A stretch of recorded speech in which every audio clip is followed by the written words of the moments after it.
Comme d'habitude, c'est vous qui m'avez boosté pour cette vidéo, alors on va parler des costumes de Dune.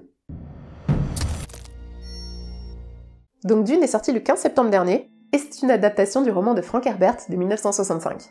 C'est Denis Villeneuve qui a réalisé ce film, et il a choisi non pas un, mais deux chefs costumiers pour réaliser tous les costumes du film, c'est Bob Morgan et Jacqueline West. Ouais, c'est ces deux-là. En même temps, vu le nombre de costumes, plutôt pas mal qu'ils soient deux. Pour Bob Morgan, en créant les costumes de Dune, l'intention principale c'était vraiment de donner une grosse identité visuelle aux trois peuples qu'on voit s'affronter. Donc à la maison Atréide, à la maison Harkonnen et aux Fremen d'Arrakis.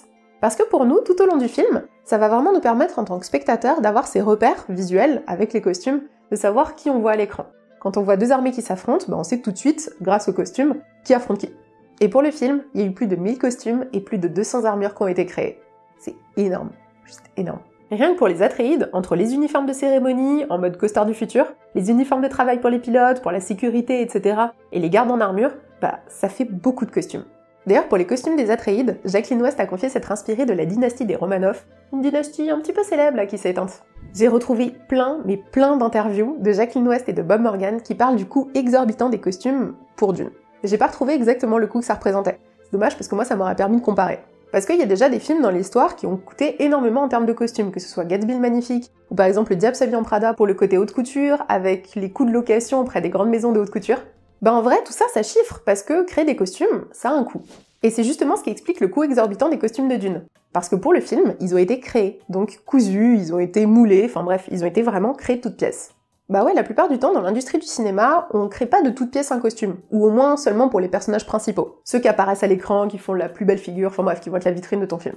Mais en général, justement, tu prends des éléments de récup, tu réassembles, tu prends des pièces vintage que tu chines, ou même neuves, et en fait, ça va te créer ton style dans ton univers. Donc on prend des pièces qu'on achète, neuves ou vintage, et ensuite, soit on les déconstruit, soit on les fait porter tel quel aux acteurs. Mais là, pour Dune, ils ont travaillé différemment. Il y avait des concept artistes qui ont bossé sur le film, et il y avait tout un style à créer. Et pour la cohérence de ce style, fallait créer les costumes de toutes pièces.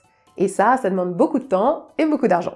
Et justement, quand on parle d'argent, la tenue portée par Jessica à l'arrivée sur Arrakis, l'équipe de costumiers, elle a appelé le costume le plus cher jamais créé. Alors en vrai, je sais pas si c'est vraiment le costume le plus cher jamais créé, mais pour eux, c'était le costume du film qui a demandé le plus de temps, d'énergie et d'argent.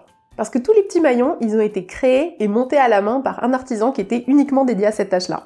Ça me rappelle les deux mecs qui étaient uniquement attelés au code de maille pour le Seigneur des Anneaux.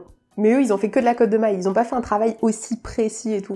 C'est un peu chaud quand il y a des maillons parce que c'est plus un travail de bijouterie presque qu'un travail vraiment de costumier et d'assemblement d'une grosse tenue. Toujours sur cette tenue, il y a aussi une inspiration du côté de Cristobal Balenciaga et la façon dont il a pu s'inspirer de Velázquez et de Goya dans sa carrière pour créer ses robes.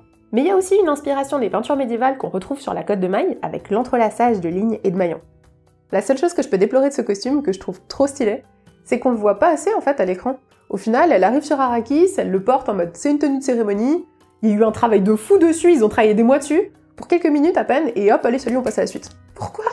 Est-ce que vous avez eu un feeling en mode Jessica, elle ressemble un peu à Padmé Amidala qui arrive sur Tatooine? En fait, Denis Villeneuve, il s'en est pas du tout caché, Padmé, ça a été totalement une inspiration pour Jessica. Que ce soit dans ses tenues de représentation ou dans ses tenues de voyage, l'idée c'est d'avoir cette figure féminine forte de Star Wars. Oh, et tant qu'on parle de Jessica, on va aussi parler des tenues des Bene Gesserit. Jacqueline West, elle s'est inspirée des cartes du tarot de Marseille, et plus précisément de la carte de la prêtresse pour la tenue de la révérende mère. Et c'est vrai qu'il y a exactement cette mystique qui se dégage du personnage. Mais il n'y a pas qu'une inspiration du côté des cartes de tarot, il y a aussi une inspiration des robes de prêtres grecs orthodoxes, et aussi des robes médiévales, et même des pièces du jeu d'échecs comme la reine. Et tout ça, c'est que pour la révérende mère. Genre 4 inspirations juste pour une meuf quoi. En même temps, elle est trop stylée. Bon, comme vous le voyez, il y a une grosse source d'inspiration médiévale pour les tenues de Dune. Alors ça, c'est normal, Jacqueline West, elle a un master d'histoire de l'art spécialisé dans la période médiévale. Et moi, je trouve que ça nous permet en tant que spectateur de se raccrocher à l'univers de Dune, qu'on découvre à l'écran, avec notre rapport au réel. Parce que ça nous donne des points d'attache de choses connues, et ce raccord au passé, et ça crée pas un décalage. Ça crée juste une mode différente. De toute façon, la mode, c'est un éternel recommencement.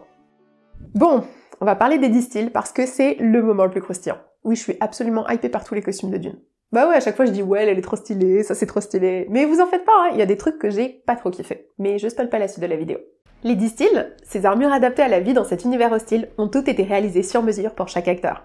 Pour chaque distil, il y a eu un moule du corps de chaque acteur, et chaque distil prenait 2 semaines à être créé.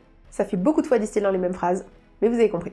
et chaque distil contient plein de détails, que ce soit des trucs gravés ou des petits objets qui ont été pensés et ajoutés par l'équipe de costumiers dans l'idée de raconter l'histoire de son porteur.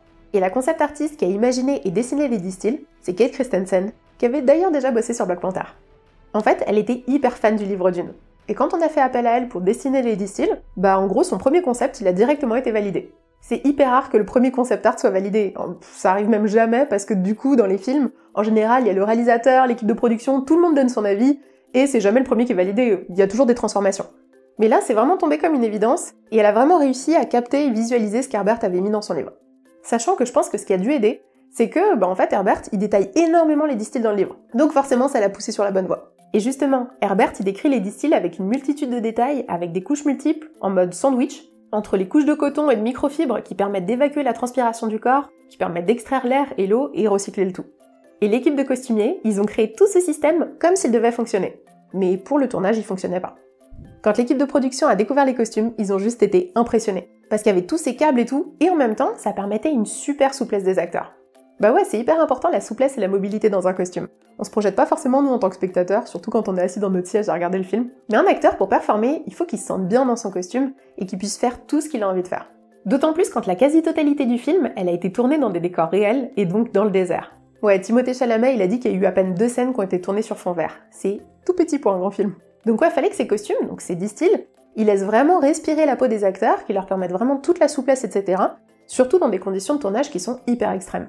Alors, hyper extrême, c'est au-dessus d'extrême. C'est vraiment hyper extrême. Pour le style, Jacqueline West, elle s'est inspirée du style des nomades du désert, et plus précisément des Touaregs. Ouais, elle aime bien leur façon de s'enrouler et le draper en fait des tissus qui leur permettent de se protéger du soleil. Et les Touaregs, ils ont pas de lunettes de soleil, eux, quand ils sont dans le désert. Juste, ils enroulent leur tête directement dans des couches de tissu, et il y a juste leurs yeux qui ressortent. Elle trouvait ça hyper cool pour les Fremen d'Arrakis. Bon, par contre, la couleur des distils, là, gris foncé, c'est peut-être pas la couleur la plus optimisée pour le désert pour éviter de transpirer. Il aura fallu plutôt une couleur claire. Mais l'équipe de production, elle a privilégié une couleur sombre, justement pour pouvoir faire ressortir les acteurs dans ces teintes rouges, ocre qu'il y a dans le désert.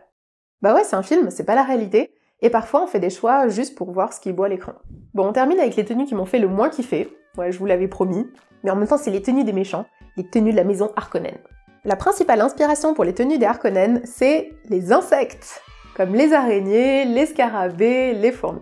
2 vidéos de suite où on parle de fourmis, au secours. Quand on voit les casques des soldats Harkonnen, ils ont vraiment cette tête de fourmi là. Et en plus, quand on regarde un petit peu leur carapace, leur sorte justement d'armure, ça ressemble à une carapace, cette espèce de chitine qu'ont les insectes. Le design du baron Harkonnen, il a été imaginé pour que même s'il ne parle pas, il se dégage de lui une sorte de présence menaçante. Stellan Skarsgård,